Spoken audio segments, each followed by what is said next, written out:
Modul 6 gelombang. Alat dan bahannya ada selingki, kabel, karet, dan benang kasur.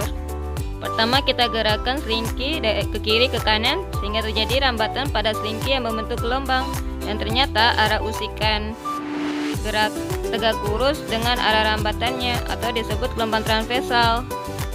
Yang kedua, kita gerakkan selingki dari ke belakang ke depan, dan ternyata arah usikan searah dengan arah rambatannya atau disebut juga gelombang longitudinal.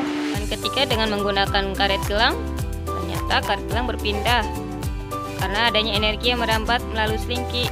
Energi ini berasal dari usikan selingki pada saat ujung selingki digerakkan, sehingga karet pun berpindah.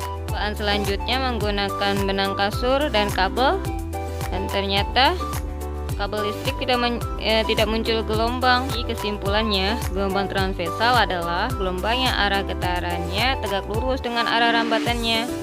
Sedangkan gelombang longitudinal adalah gelombang yang arah getarannya searah dengan arah rambatannya.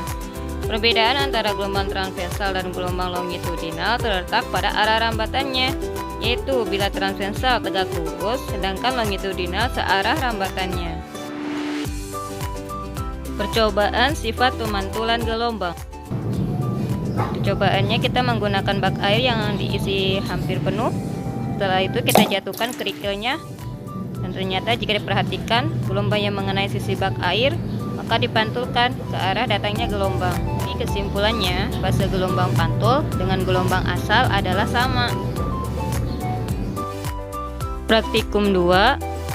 Percobaan getaran benda oleh pegas. Alat dan bahannya ada pemberat 3 jenis, statif, dan pegas. Dan ini hasil pengamatan mengukur getaran benda pada bekas. Dan ini hasil pengamatan pengaruh massa terhadap frekuensi.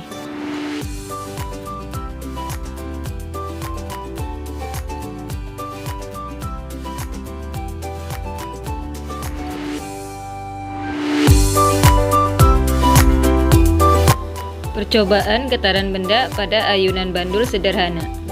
Pengamatan dilakukan dengan melepaskan beban dari titik. Kemudian beban kembali ke titik A untuk pertama kalinya.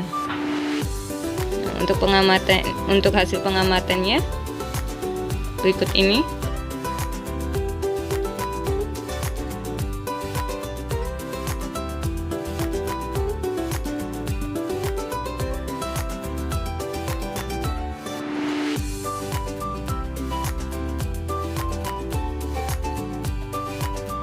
Ini hasil pengamatan untuk setiap bebannya.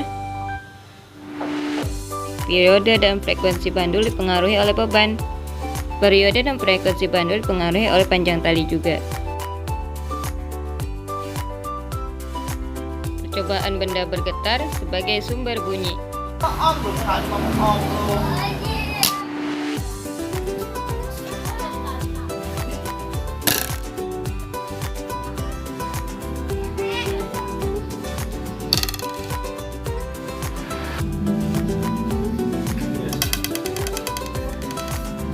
Berdasarkan percobaan tersebut, mistar yang lebih pendek lebih cepat getarannya, sedangkan yang lebih panjang lebih lambat, sehingga mempengaruhi bunyi yang dihasilkan. Jadi kesimpulannya, getaran dapat menimbulkan bunyi. Bunyi merambat melalui udara.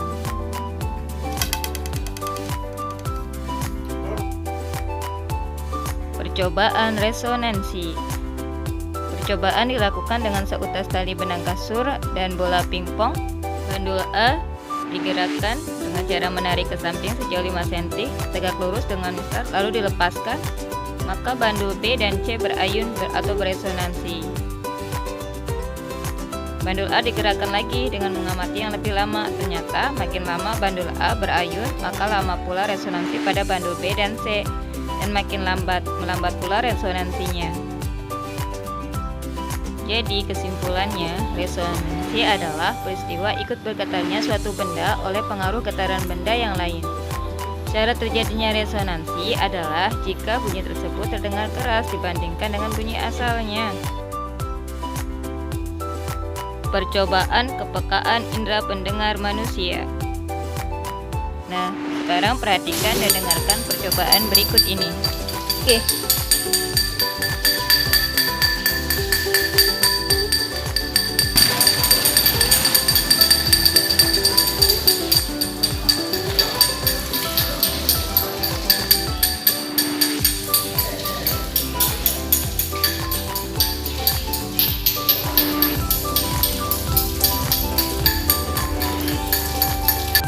Dan ini hasil percobaannya untuk pengamatan.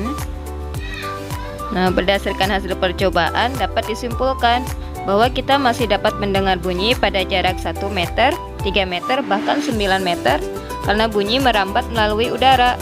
Kemampuan mendengar pada setiap orang tidak sama atau berbeda. Begitu juga kepekaan antara telinga kanan dan telinga kiri terhadap rangsang berupa bunyi atau suara terdapat perbedaan atau ketidaksamaan.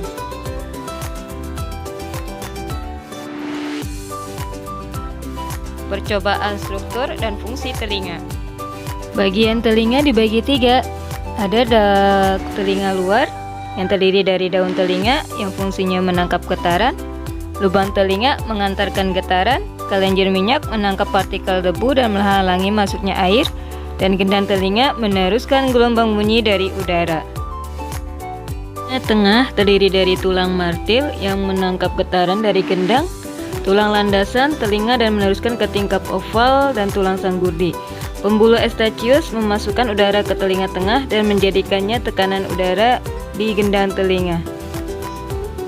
Telinga dalam yang terdiri dari tingkap oval yang fungsinya untuk meneruskan getaran ke rumah siput, semikuler kanal atau 3 saluran setengah lingkaran fungsinya untuk menjaga keseimbangan tubuh, dan koklea fungsinya untuk mengubah getaran menjadi impuls dan meneruskannya ke otak.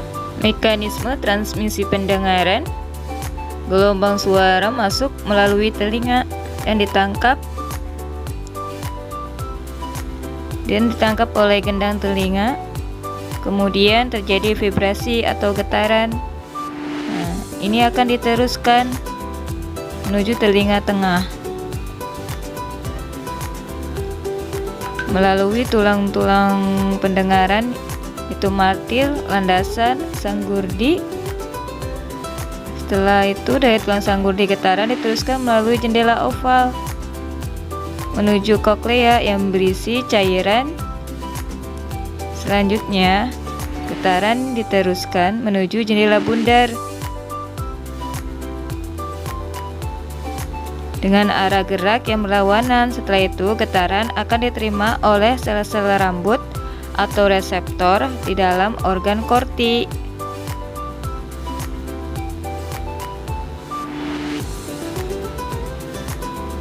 Nah, getaran akan menggetarkan membran basilar.